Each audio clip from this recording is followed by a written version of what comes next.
خبر یہ ہے کہ آرمی چیف کی ریٹائرمنٹ ڈیٹ اب ختم ہو گئی ہے، یعنی آرمی چیف کے عہدے کی میعاد جس کو آرمی ایکٹ کے تحت محدود کیا گیا تھا اور ان کی ریٹائرمنٹ کی عمر کو 64 سال کر دیا گیا تھا، اب موجودہ قانون کے مطابق آرمی چیف کی ریٹائرمنٹ کی مدت 64 سال باقی نہیں رہی۔ دستور پاکستان میں ہونے والی 27ویں آئینی ترمیم کے تحت آرمی چیف کے عہدے کی میعاد کو ڈیلیٹ کر دیا گیا ہے، ختم کر دیا گیا ہے۔ اس کا مطلب یہ ہے کہ آرمی چیف 64 سال کی عمر کی بلائی حد کو کراس کرنے کے باوجود بھی آرمی چیف کے عہدے پر قائم رہیں گے۔ البتہ یہ بات اس سے زیادہ اہمیت کی حامل ہے کہ پاکستانی فوج کے جو موجودہ لیفٹیننٹ جنرلز ہیں ان میں سے اکثریت اپنے دل میں آرمی چیف بننے کی حسرت کو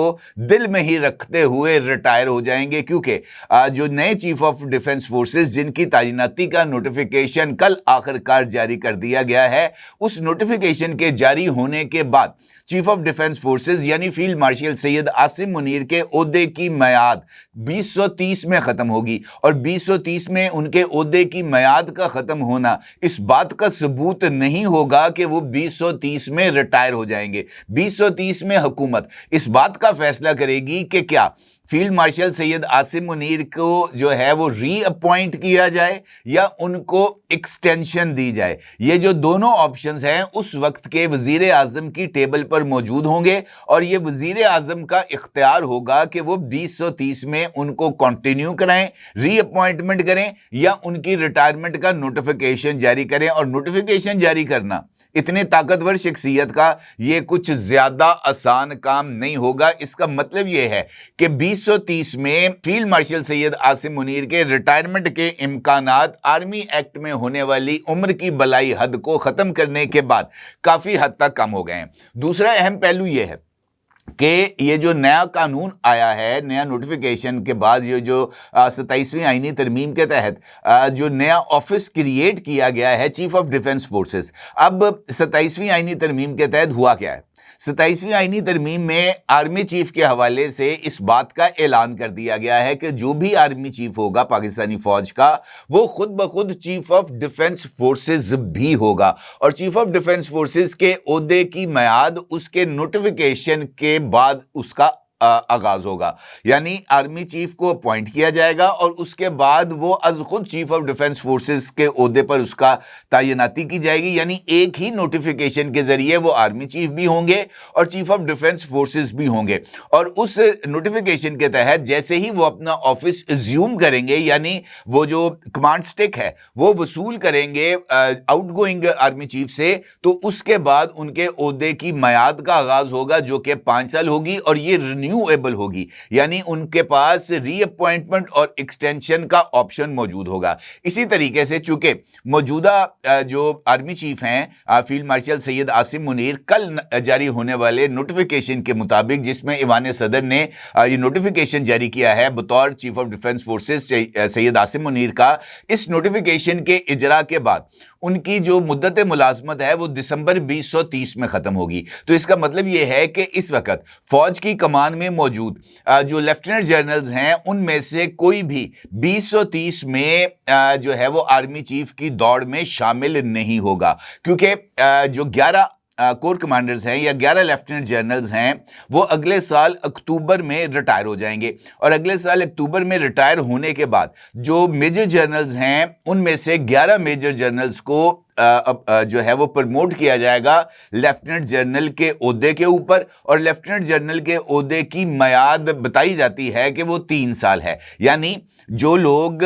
2026 کے اندر اکتوبر میں اپوائنٹ ہوں گے ایز لیفٹیننٹ جنرل، پرموٹ ہوں گے ایز لیفٹیننٹ جنرل، تو وہ اگلے 3 سال لیفٹیننٹ جنرل کے عہدے پر کام کریں گے۔ یعنی جو لیفٹیننٹ جنرل اکتوبر 2026 میں اپوائنٹ ہوں گے وہ جو ہے وہ اکتوبر 2029 میں جا کر ریٹائر ہو جائیں گے۔ تو اس کا مطلب یہ ہے کہ اگلے آرمی چیف کی دوڑ کے لیے جو بالکل نئے لوگ ہیں وہ منظر عام پر آئیں گے، اور وہ لوگ جو اس وقت انڈر ڈسکشن ہیں وہ شامل نہیں ہوں گے 2030 میں جو آرمی چیف بننے کی دوڑ ہوگی۔ امپورٹنٹ بات یہ بھی ہے، یہ نقطہ بھی بڑا اہمیت کا حامل ہے کہ آرمی ایکٹ میں کے تحت جو وزیر اعظم صاحب ہیں وہ آرمی چیف کی سفارش کے اوپر کسی بھی افسر کو ریٹین کرنے کی یعنی اس کو کام جاری رکھنے کی ہدایت کر سکتے ہیں. جیسے ابھی جو ہے وہ ماضی کے اندر لیفٹیننٹ جنرل ندیم انجم صاحب کو جب ان کی مدت ملازمت کا اختتام ہو رہا تھا ان کو کام جاری رکھنے کی ہدایت کر دی گئی تھی اور ان سے کہا گیا تھا کہ جب تک ان کی ضرورت ہوگی وہ اپنے عہدے پر کام کرتے رہیں گے. ان کی ریٹائرمنٹ کے لیے کسی ٹائم فریم کا انتخاب نہیں کیا گیا تھا. ابھی جو موجودہ D G I S I ہیں لیفٹیننٹ جنرل عاصم ملک صاحب, ان کی ریٹائرمنٹ کے بعد بھی انہیں بطور لیفٹیننٹ جنرل ریٹین کیا گیا ہے, یعنی ان کو بطور لیفٹیننٹ جنرل کام جاری رکھنے کا حکم دیا گیا ہے. اور ان کے لیے بھی اس بات کا تعین نہیں کیا گیا کہ ان کی یہ جو ریٹین شپ ہے یہ کب تک جاری رہے گی. یہ اپوائنٹنگ اتھارٹی کی ڈسکریشن پر چھوڑ دیا گیا ہے, ان کی ثوابدید پر چھوڑ دیا گیا ہے کہ لیفٹیننٹ جنرل عاصم ملک صاحب کب تک کام کریں گے. اس کا مطلب یہ ہے کہ نئے چیف آف ڈیفنس فورسز یعنی فیلڈ مارشل سید عاصم منیر صاحب کا نوٹیفیکیشن ہونے کے بعد وہ جیسے ہی اپنے نئے آفس کا چارج لیں گے ان کے سامنے یہ سوال سب سے پہلے موجود ہوگا کہ جنرل عاصم ملک صاحب کو ریٹین رکھنا ہے, اور اگر ریٹین رکھنا ہے تو ان کو کس عہدے پر تعینات کرنا ہے یا ان کو D G I S I کے عہدے پر ہی کام جاری رکھنے کی انہوں نے ہدایت کرنی ہے. یہ نقطہ بھی اہمیت کا حامل ہے کہ لیفٹیننٹ جنرل عاصم ملک صاحب بطور D G I S I بھی کام کر رہے ہیں اور وہ اس کے ساتھ ساتھ وزیر اعظم کے قومی سلامتی کے مشیر بھی ہیں. دوسرا امپورٹنٹ اپوائنٹمنٹ جو کہ ہونے جا رہی ہے اب فیلڈ مارشل سید عاصم منیر صاحب کے نوٹیفیکیشن ہونے کے بعد وہ ہے کمانڈر اسٹریٹجک کمانڈ فورس کی. اور اس کے لیے جو کمانڈر کو تعینات کیا جائے گا وہ ابتدائی طور پر جو 5 سینئر موسٹ لیفٹیننٹ جنرلز ہیں اس وقت پاکستان آرمی کے, امکان یہ ہے کہ ان 5 میں سے کسی کو